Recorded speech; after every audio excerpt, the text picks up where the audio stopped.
देखो सिलेबस के हिसाब से हम लोग करने वाले हैं ये 4th वाला पॉइंट, जिसमें हम लोग राइटिंग ऑफ केस कमेंट करेंगे, understanding physical structure of a case, और इसके अगले जो पॉइंट्स हैं ये वाले general introduction of doctor and president, अगला है method of writing a case comment.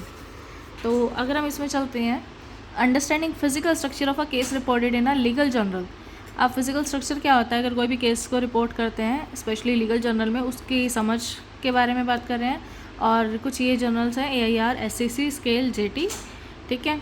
अब देखो physical structure of a reported case, major क्या रहता है जब भी ये लोग अपने जर्नल में डालते हैं केस के बारे में।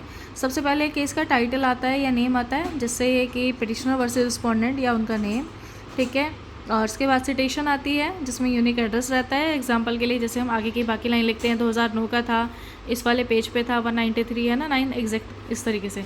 अगला है हेड नोट्स, इसमें समरी ऑफ फैक्ट और लीगल इश्यूज आ जाता है या रूलिंग आ जाती है, एक हिसाब से क्विक ओवरव्यू सा रहता है। अगला है केस समरी और ब्रीफ, उसके बाद ये चीज़ आती है जिसमें बैकग्राउंड फैक्ट्स और प्रोसीजरल हिस्ट्री आ जाती है।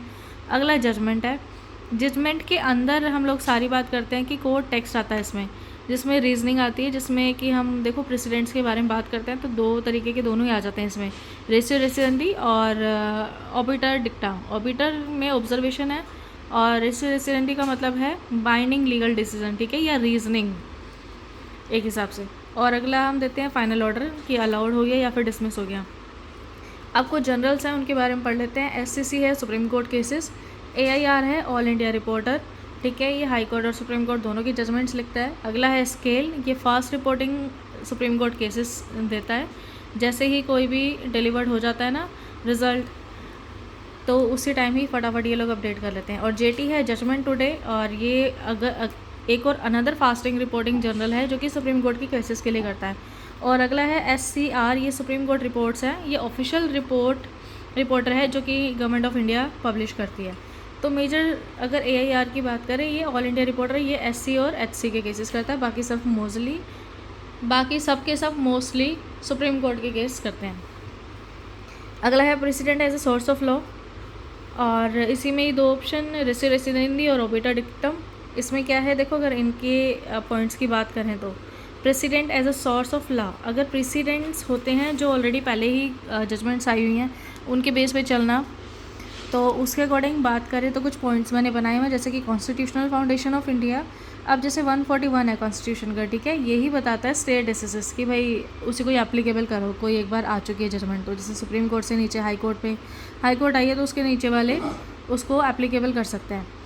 और सुप्रीम कोर्ट के बारे में लिख सकते हैं, इसमें हाई कोर्ट के बारे में लिख सकते हैं, जो भी सुप्रीम कोर्ट के डिसीजंस हैं वो हाई कोर्ट और नीचे की कोर्ट सारे एप्लीकेबल कर सकते हैं, और हाई कोर्ट वाले कि हाई कोर्ट के कोई भी डिसीजन रहते हैं वो नीचे सबऑर्डिनेट कोर्ट्स को जाएंगे। अगला है कोर कंपोनेंट ऑफ जजमेंट, इसमें आएगा not every judgment is binding. अब देखो एक और चीज़ है, अगर हम इसकी बात करते हैं, ये दो टाइप के प्रेसिडेंट्स हैं, रेसियो रेसिडेंडी और ऑबिटर, तो सारे के सारे जजमेंट्स बाइंडिंग नहीं होते। अब वो किस तरीके से डिवाइड करते हैं, पहले रेसियो रेसिडेंडी जिसमें legal binding on lower courts, इसमें तो रीज़न पता चल जाता है, अगर पता चलता है कि ये केस का ये रिज़ल्ट आएगा तो डायरेक्ट ही एप्लीकेबल कर लेते हैं प्रेसिडेंट को। और इसके अगला है ऑबिटा डिक्टा, इसमें अगर जज को ऐसा लगता है कि यहाँ पे कोई और सिचुएशन है या फिर हाँ यहाँ पे प्रेसिडेंट यूज़ करके कोई अलग ही सिचुएशन क्रिएट हो जाएगी, तो यहाँ पे वो थोड़ा सा पॉज सा ले लेते हैं और उस हिसाब से ही सिग्निफिकेंट परसुएसिव वैल्यू रखते हैं, ठीक है, वहाँ पे सोच के काम करते हैं। और अगर टाइप्स ऑफ प्रेसिडेंट्स के में आए, प्रेसिडेंट्स में अथॉरिटेटिव होता है, परसुएसिव, ओरिजिनल और डिक्लेरेटरी, ठीक है।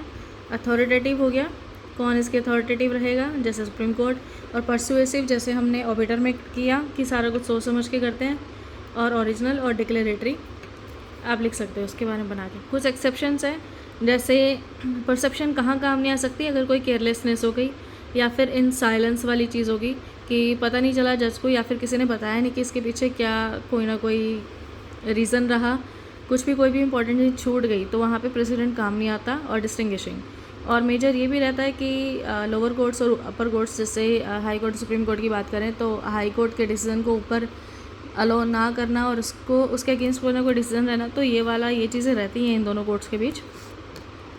और इसके बाद जो अपने पास तीसरा था circumstances which increase the authority of the president. अब प्रेसिडेंट के कब कब ऐसे चांसेस हो जाते हैं जब उसके अथॉरिटी को इंक्रीज़ होने के चांसेस बन जाते हैं, इसके बारे में मैंने यहाँ पे लिखा है। स्ट्रेंथ ऑफ द बेंच, अगर बेंच की स्ट्रेंथ अच्छी हो, जब जजेस हमें पता लगे कि मान लो जैसे कि 5 बेंच बैठी हो जजेस की, तो थोड़ा स्ट्रेंथ हो जाता है, जैसे लार्जर बेंच और अनएमिटी हो जाती है, मतलब वो क्लियर डिसीजन ले पाते हैं। अगला है status and eminence of the जज, अगर जज की स्टेटस और एमिनेंस हो तो भी इंक्रीज़ हो जाती है उसकी प्रेसिडेंट्स के चांसेस।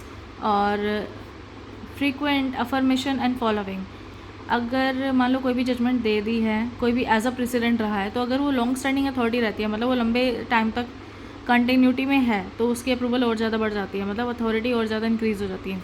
और अगर उसको हाई कोर्ट भी अप्रूव कर दे, मतलब वहाँ भी कोई एप्लीकेबल हो जाए, या फिर हाई कोर्ट की कोई चीज़ ऊपर एप्लीकेबल हो जाए, तो वो भी उसके अथॉरिटी को इंक्रीज़ करता है। अगला है लेजिस्लेटिव इनकॉर्पोरेशन, कई बार ऐसा हो जाता है कि कोई भी प्रेसिडेंट है, कोई भी जजमेंट है, वो एक टाइम बाद एक स्टैट्यूट बन जाता है, प्रॉपर लॉ, तो एक लेजिस्लेटिव इनकॉर्पोरेशन आ गया, तो उसकी अथॉरिटी यहाँ भी इंक्रीज़ हो जाएगी, ठीक है, मतलब पिछले जजमेंट की अथॉरिटी। अगला है डिटेल्ड और वेल रीजन जजमेंट, अगर कोई डिटेल या वेल रीजन जजमेंट दी जाए तो भी लोग उसको मानते हैं और एज अ प्रेसिडेंट उसको यूज़ करते हैं। अगला है method of writing a case comment, तो मेजरली टाइटल आता है, केस सिटेशन आता है जिसमें फुल नेम, कोर्ट और ईयर आता है, major introduction, fact of the case, legal issues, court के डिसीजन, एनालिसिस, कंक्लूजन, और ये 2 से 3,000 तक की लेंथ होती है वर्ड्स की, और 7 से 10 पेजेस आ जाते हैं इसमें, ठीक है। और हमने किया जहाँ पे प्रेसिडेंट के चांसेस इंक्रीज़ हो जाते हैं, और अगर डिक्रीज़ की बात करें तो हम लोग डिक्रीज़ में एक्सेप्शन ही यूज़ करेंगे, जब देखो ओवर रूल्ड या अब्रोगेटेड डिसीजन हो, नीचे वाले कोर्ट को ऊपर करें, या फिर इग्नोरेंस ऑफ लॉ हो, अंडर साइलेंस आ जाए, जैसे हमने एक्सेप्शन किया था, बिल्कुल सेम चीज़ यहाँ पे आ जाएंगी, ठीक है।